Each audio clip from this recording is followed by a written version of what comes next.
Hello everyone, आप सभी का एक बार फिर से स्वागत है मिशन पॉसिबल ऑनलाइन क्लासेस में। देखिए, जैसा आप सभी लोग जानते हैं कि उत्तराखंड एलटी का एग्जाम संभावित है, कभी भी हो सकता है। तो उसके लिए हमने आपके लिए बहुत महत्वपूर्ण जो टेस्ट सीरीज है वो स्टार्ट की है, जो उसके टीचिंग एप्टीट्यूड के पेपर के लिए है। ठीक है, देखिए इस सीरीज में आपको टॉपिक वाइज सारे के सारे टॉपिक कवर किए जाएंगे और उनसे संबंधित इसमें आपके सारे टॉपिक कवर किए जाएंगे और सभी टॉपिकों से संबंधित जो सबसे महत्वपूर्ण सवाल है बार बार एग्जाम में पूछे जाते हैं वो आपको दिए जाएंगे। तो इस टेस्ट सीरीज से जोड़ने के लिए हमारे चैनल को अगर आपने अभी तक सब्सक्राइब नहीं किया है तो इसे सब्सक्राइब कर लीजिए और इसे लाइक और अपने दोस्तों के साथ शेयर भी कीजिए। तो चलिए हम अपनी महत्वपूर्ण जो टेस्ट सीरीज हमने स्टार्ट की है इसे शुरू करते हैं। इसका पहला क्वेश्चन देखिए, ये आपका पहला टॉपिक है जो शिक्षक की छात्रों के प्रति अभिवृत्ति, उस टॉपिक से आपके लिए कुछ सवाल है। पहला सवाल है आपका, देखिए शिक्षक छात्र के लिए क्या होता है। अब आपको ये बताना है कि शिक्षक छात्र के लिए किस परिस्थिति में किस स्थिति में काम करता है। पहला ऑप्शन है पिता की स्थिति में, दूसरा है मित्र व हितैषी की स्थिति में, और तीसरा है माता की स्थिति में, या फिर ये सभी। देखिए आपको इन चारों में से सही ऑप्शन चूज करना है। देखिए पिता की स्थिति में भी नहीं हो सकता, माता की भी नहीं, और ये सभी भी पॉसिबल नहीं है, इसलिए इसका आंसर रहेगा बी, यानी कि मित्र व हितैषी की स्थिति में। ठीक है, देखिए मैं आपको एक चीज और पहले बता दूं कि अगर कभी आपको हिंदी के जो सवाल हैं, यानी कि हिंदी में अगर कोई चीज लिखी हुई है, अगर आपको समझने में प्रॉब्लम हो रही है तो आप उस क्वेश्चन का इंग्लिश वर्जन देखिए, वो शायद आपको ज्यादा आसानी से समझ में आ जाएगा। ठीक है, चलिए अब दूसरा क्वेश्चन देखते हैं। कक्षा में छात्र छात्राओं का ध्यान विकसित करने के लिए आप, यानी कि आप क्या करेंगे कक्षाओं में छात्र छात्राओं का ध्यान विकसित करने के लिए। ठीक है, ऑप्शन नंबर ए है बच्चों को कहानियां सुनाएंगे, बी भाषण देंगे, सी उनकी जिज्ञासा का विकास करेंगे, या डी कक्षा में जोर से बोलेंगे। ठीक है, तो आप क्या करेंगे, बच्चों को आप उनकी जिज्ञासा का विकास करने में उनकी हेल्प करेंगे, जिससे बच्चे आपकी कक्षा में ध्यान देंगे। अगला सवाल देखिए, यदि आपकी कक्षा में छात्र समय पर अनुपस्थित रहते हैं तो आप, देखिए अगर बार बार आपकी कक्षा में छात्र अनुपस्थित रहते हैं तो आप उसके लिए क्या करेंगे। ऑप्शन ए है अभिभावकों से कारण पूछेंगे, पहले आप उनके अभिभावकों से पूछेंगे इसका कारण, या फिर उसके अन्य शिक्षकों जो है स्कूल के उनसे पूछेंगे, उसी छात्र से पूछेंगे जो विद्यालय में समय समय पर अनुपस्थित रहता है, या फिर अन्य छात्रों से इसका कारण पूछेंगे। तो इसका सही आंसर होगा कि हम उसी छात्र से कारण पूछेंगे सबसे पहले जो कक्षा में अनुपस्थित रहता है। ठीक है, अब हम बढ़ते हैं अपने आगे सवाल की ओर। प्रश्न नंबर 4, कक्षा में सृजनात्मक चिंतन के विकास हेतु शिक्षक को चाहिए कि वह कक्षा में, अगर आपको अपनी कक्षा में क्रिएटिव माहौल बनाना है तो आप कक्षा में क्या करेंगे। ठीक है, पहला आपका ऑप्शन है उन्मुक्त वातावरण रखें, दूसरा है छात्रों को नियंत्रित रखें, तीसरा ऑप्शन है उन्हें परंपराओं से हटने न दे, और चौथा ऑप्शन है उन्हें सही दिशा प्रदान करें। देखिए पहला ऑप्शन है उन्मुक्त, अगर आपको उन्मुक्त शब्द समझने में कठिनाई हो रही है तो आप इसका इंग्लिश वर्जन देखें। देखिए इंग्लिश वर्जन में इसका पहला का ऑप्शन दिया हुआ है मेंटेन अ फ्री इन्वायरमेंट, यानी कि एक उन्मुक्त वातावरण मतलब एक फ्री इन्वायरमेंट जहां पर बच्चा अपना स्वतंत्र रूप से सोच सके और अपनी अभिव्यक्ति, अपने जो विचार है उनको शेयर कर सके। तो यही इसका सही आंसर है कि हम अपने बच्चे के सामने एक ऐसा वातावरण रखें जहां पर वो अपनी मर्जी से, यानी कि अपने विचारों को स्वतंत्र रूप से अभिव्यक्त कर सके। चलिए बढ़ते हैं आगे। क्वेश्चन नंबर 5 है हमारा, जो छात्र कक्षा में निरंतर प्रश्न पूछते हैं उन्हें, देखिए उनके साथ क्या व्यवहार किया जाना चाहिए। पहला ऑप्शन है दंडित किया जाना चाहिए, दूसरा है वाद विवाद में भाग लेने के लिए प्रोत्साहित किया जाना चाहिए, तीसरा ऑप्शन है प्रश्नों का उत्तर स्वयं ढूंढने के लिए कहना चाहिए, सॉरी ये खाना नहीं कहना चाहिए, और डी है लगातार प्रश्न पूछने के लिए प्रोत्साहित किया जाना चाहिए। देखिए कई बच्चे होते हैं जो क्लास में बार बार सवाल पूछते हैं, ठीक है, तो उनके साथ हमें क्या करना चाहिए। देखो उन्हें हम दंडित नहीं करना चाहिए, गलत है। ठीक है, वाद विवाद में भाग लेने के लिए प्रोत्साहित करना, ये भी सही आंसर नहीं है। प्रश्नों का उत्तर स्वयं ढूंढने के लिए नहीं, बच्चा हमसे पूछ रहा है तो हमें ही इससे जवाब देना पड़ेगा। इसका जो ऑप्शन नंबर डी है लगातार प्रश्न पूछने के लिए प्रोत्साहित किया जाना चाहिए, ये सही ऑप्शन है, ताकि बच्चे में प्रश्न पूछने की जो क्षमता है उसका और अधिक विकास हो, ये एक अच्छी आदत है। आगे प्रश्न देखते हैं नंबर 6, विद्यालयों में नई शिक्षण विधियों का प्रयोग करके शिक्षा के प्रति किसको बढ़ाया जा सकता है। यानी कि अगर हम विद्यालय में अपनी कक्षा में नई नई शिक्षण विधियों का प्रयोग करेंगे तो निम्नलिखित जो ऑप्शन दिए गए हैं इसमें से हम किस चीज को बढ़ा सकते हैं, इंक्रीज कर सकते हैं। पहला है रुचि, दूसरा है भौतिक परिवेश, तीसरा है अनुशासन और चौथा है जिज्ञासा। तो हम बच्चों की रुचि बढ़ा सकते हैं नई नई शिक्षण विधियों का प्रयोग करके। ये इसका सही आंसर। ठीक है, आगे बढ़ते हैं। क्वेश्चन नंबर 7, छात्रों के निम्न में से किस गुण को आप सर्वाधिक महत्वपूर्ण मानते हैं? देखिए छात्र छात्राओं में बहुत सारे गुण होते हैं, तो ऐसा कौन सा गुण है इन चारों में से जो आपकी नजरों में या आपको लगता है कि सबसे इंपॉर्टेंट गुण है? ठीक है, पहला है परिश्रमी होना चाहिए छात्र, दूसरा है आज्ञाकारी होना चाहिए, तीसरा है विनयशील होना चाहिए, चौथा है स्वतंत्र रूप से विचार करने वाला होना चाहिए। देखिए इसका जो सही एकदम एक्यूरेट जो जवाब है वो है कि ऑप्शन डी, स्वतंत्र रूप से विचार करने वाला है। क्योंकि अगर बच्चा स्वतंत्र रूप से विचार करने वाला होगा तो बाकी गुण उसमें स्वयं ही डेवलप हो सकते हैं। ठीक है, अब हम बढ़ते हैं अपने आगे प्रश्न की ओर। प्रश्न नंबर 8 है हमारा। देखिए किसी भी विषय वस्तु को छात्रों को सरलता से सिखाने के लिए अध्यापक का सर्वप्रथम गुण होना चाहिए। अगर हम बच्चे को कोई चीज सिखाना चाहते हैं इजी मेथड में ताकि बच्चा आसानी से सीख जाए, तो अध्यापक के अंदर क्या गुण होना चाहिए इस चीज के लिए? पहला है आत्मविश्वास, दूसरा है विषय वस्तु का ज्ञान, तीसरा है प्रभावी अभिव्यक्ति और चौथा है सहृदयता। ठीक है ना, आत्म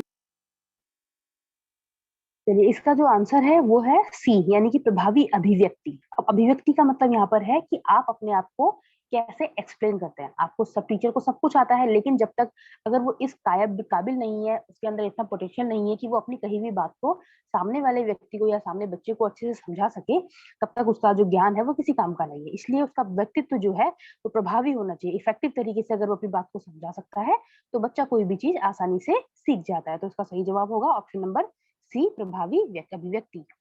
अगला सवाल देखिए, प्रश्न नंबर 9, छात्रों में श्रम के महत्व के विकास हेतु।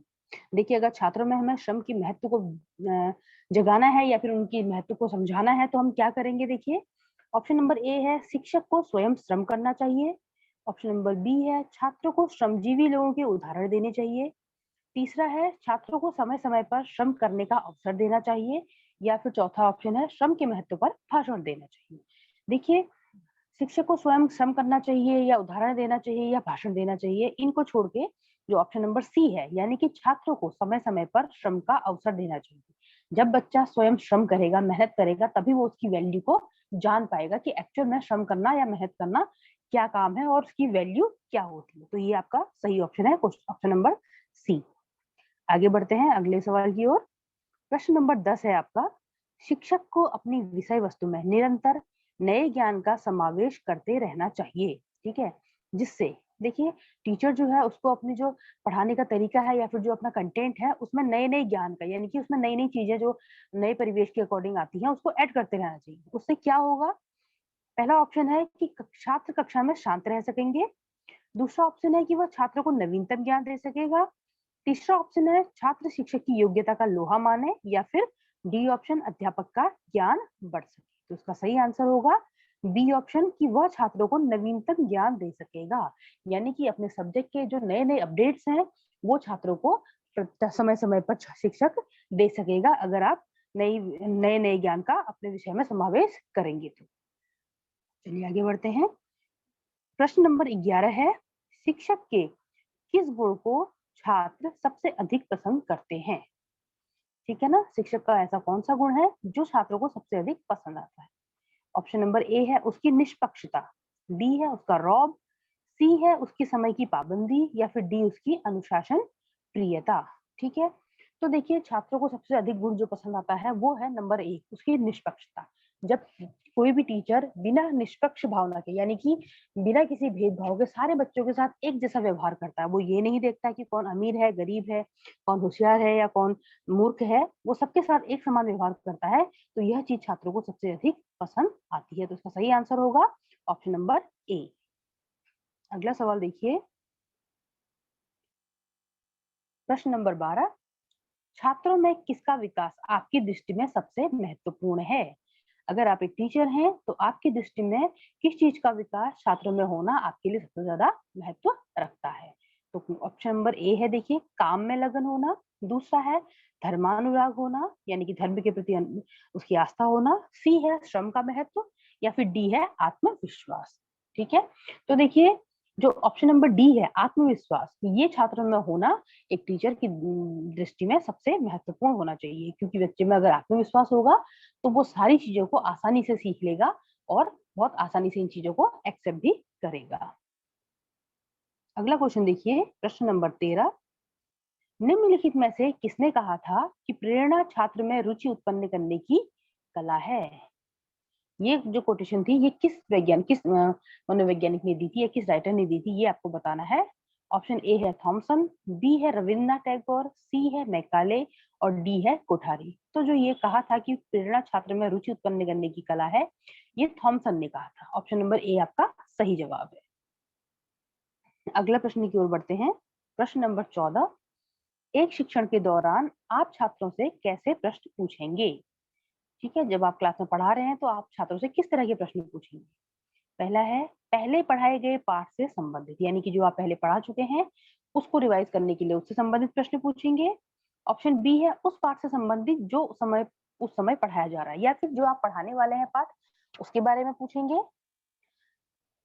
सी है बालक के पूर्ण ज्ञान से संबंधित, यानी कि बच्चे को पहले से या फिर क्या चीजें पता है उस बारे में बच्चे से जानने के लिए आप सवाल पूछेंगे। या फिर डी उपरोक्त सभी। तो इसका आंसर है डी उपरोक्त सभी, यानी कि आप पहले से पाठ पढ़ाया गया उससे संबंधित प्रश्न भी पूछेंगे, जो आप पढ़ाने वाले हैं उसके बारे में बच्चा कितना जानता है ये जानने के लिए भी उससे कुछ सवाल पूछेंगे, और बच्चे को पहले से कितनी नॉलेज है ये जानने के लिए भी आप बच्चे से सवाल पूछेंगे। तो आपका डी ऑप्शन एकदम सही जवाब है। अगला प्रश्न देखते हैं, प्रश्न नंबर 15, शिक्षक की कथनी और करनी में भेद नहीं होना चाहिए, यह किसका कथन है? ये देखिए, शिक्षक की कथनी यानी कि शिक्षक जो कहता है और जो करता है इन दोनों में अंतर नहीं होना चाहिए, जो वो कहता है उसे वही करना चाहिए। ये जो कोटेशन है ये किसने दी है, किसने कहा है? ठीक है, आपके ऑप्शन है, option number A Rabindranath Tagore, B Mahatma Gandhi, C Zakir Hussain और डी मदन मोहन मालवीय। तो आपका सही आंसर है इसमें ऑप्शन नंबर बी, यानी कि महात्मा गांधी आपका सही जवाब है। अगले प्रश्न की ओर बढ़ते हैं। प्रश्न नंबर 16, निम्न में से कौन सा कथन सत्य नहीं है? कौन सा ऑप्शन है जो आपको सही नहीं है ये आपको बताना है। ऑप्शन ए है शिक्षण एक कला है, दूसरा है शिक्षक जन्मजात होते हैं, तीसरा है शिक्षकों को प्रशिक्षित किया जा सकता है और चौथा है ये सभी। तो देखिए, इनमें से आपको गलत ऑप्शन छांटना है कि सत्य जो नहीं है तो वो ये है कि शिक्षक जन्मजात होते हैं, क्योंकि हम जन्म से किसी को ये नहीं बता सकते कि ये व्यक्ति आगे चलकर क्या बनेगा। ठीक है, तो ये ऑप्शन हमारा बिल्कुल गलत है, तो यही आपका सही जवाब होगा ऑप्शन बी। अगला प्रश्न देखिए, प्रश्न नंबर 17, छात्रों में साहस की भावना पैदा करने के लिए अध्यापक को क्या करना चाहिए? यानी कि अपने बच्चों में साहस की भावना को इनकरेज करने के लिए, बढ़ाने के लिए क्या करना चाहिए टीचर को? पहला ऑप्शन है उन्हें साहस एवं पराक्रम का बखान करने वाली कहानियों को सुनाना चाहिए। दूसरा है छात्रों को साहसिक कार्यों में लगाना चाहिए। तीसरा ऑप्शन है ए और बी दोनों, और चौथा ऑप्शन है इसमें से कोई नहीं। तो देखिए, उन्हें साहस और पराक्रम की बखान करने वाली कहानियों को, यानी कि महापुरुषों की या फिर साहसी पुरुषों की कहानियां सुनानी चाहिए और उनको साहसिक कामों में लगाना चाहिए। तो ये दोनों ऑप्शन सही है, इसीलिए आपका सही आंसर होगा ऑप्शन नंबर सी, यानी कि ए और बी दोनों। चलिए अगला प्रश्न देखें अपना। प्रश्न नंबर 18 है आपका, आप विद्यालय में पढ़ा रहे हैं और कोई छात्र आपकी कोई गलती पकड़ता है, यानी कि जब आप पढ़ाते रहे, पढ़ाते पढ़ाते अगर आपसे कोई गलती हो जाती है, कोई मिस्टेक हो जाती है और कोई बच्चा आपकी मिस्टेक को पकड़ लेता है, तो आप क्या करेंगे एज ए टीचर? ठीक है, तो ऑप्शन नंबर ए है आपका, आप छात्र को चुप रहने और बाद में मिलने के लिए कहेंगे। ठीक है,